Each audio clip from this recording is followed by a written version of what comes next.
Magandang umaga mga kahuan, narito na ating ulat panahon ngayong araw sa Pilipinas.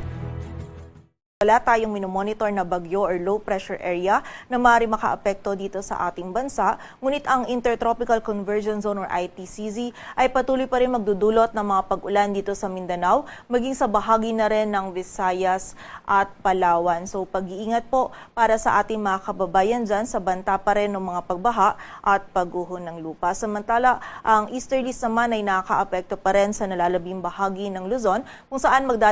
magdadala pa rin ito ng mainit na panahon, lalong-lalo na sa tanghali at meron pa rin tayong mararanasan ng mga biglaang pag-ulan, pagkilat at pagkulog. At para nga sa maging lagi ng panahon ngayong araw ng Sabado, dito sa buong bahagi ng Luzon, maliban na lang sa area ng Palawan, ay makakaranas pa rin tayo ng bahagyang maulap hanggang sa maulap na kalangitan. May kainitan pa rin po yung panahon na mararanasan natin sa tanghali at sa pagsapit ng hapon at gabi ay posible po tayo makaranas pa rin ng mga biglaang pag-ulan, pagkilat at pagkulog na dulot ng easterlies. Kaya paalala pa rin po para sa ating mga kababayan, kapag tayo ay lalabas, huwag pa rin natin kalilimutan yung pananggalang natin sa direktang init ng araw at sa mga biglaang pag-ulan. Agwat ang temperatura dito sa Metro Manila ay mula 25 to 35 degrees Celsius, sa Baguio ay 17 to 26, sa Lawag ay 25 to 34 degrees Celsius, samantala yung maximum temperature naman sa Tagaytay at Legazpi ay maaring umabot hanggang 33 degrees Celsius at sa Tuguegarao ay 38 degrees Celsius.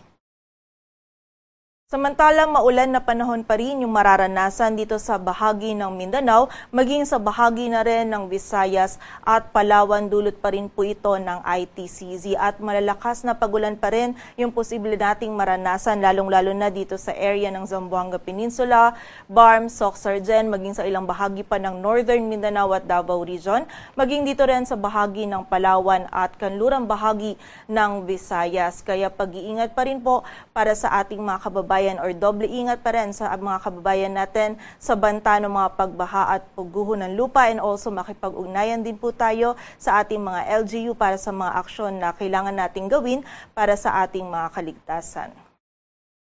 Ang maximum temperature po natin dito sa bahagi ng Puerto Princesa, Cebu, Tacloban, Zamboanga at Cagayan de Oro ay maaaring umabot hanggang 30 degrees Celsius. Samantala dito naman sa Kalayaan Islands, Iloilo, maging sa bahagi din ng Davao ay maaaring umabot hanggang 32 degrees Celsius. At para naman sa ating heat index or yung damang init, dito sa Metro Manila yung forecast heat index natin ay maaaring umabot hanggang 40 degrees Celsius at 45 degrees Celsius naman sa bahagi ng Cagayan, Ilocos Norte at Pangasinan. And may kita nga po natin dito sa ating heat index forecast map na malaking area pa rin ng Luzon yung posible pong makaranas ngayong araw ng heat index na maaaring umabot sa danger level, partikular na po yan dito sa ilang areas sa Ilocos Region, Cagayan Valley, Central Luzon, maging sa ilang bahagi din ng Calabarzon, Mimaropa,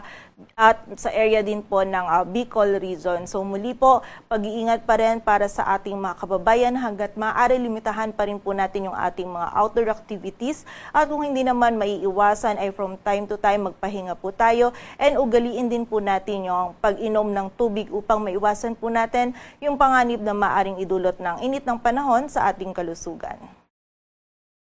Para naman sa lagay ng dagat baybayin ng ating bansa, wala po tayong nakataas na gale warning, kaya malay makapalaot yung mga kababayan nating mga isda, pati na rin yung may mga maliliit na sasakyang pandagat.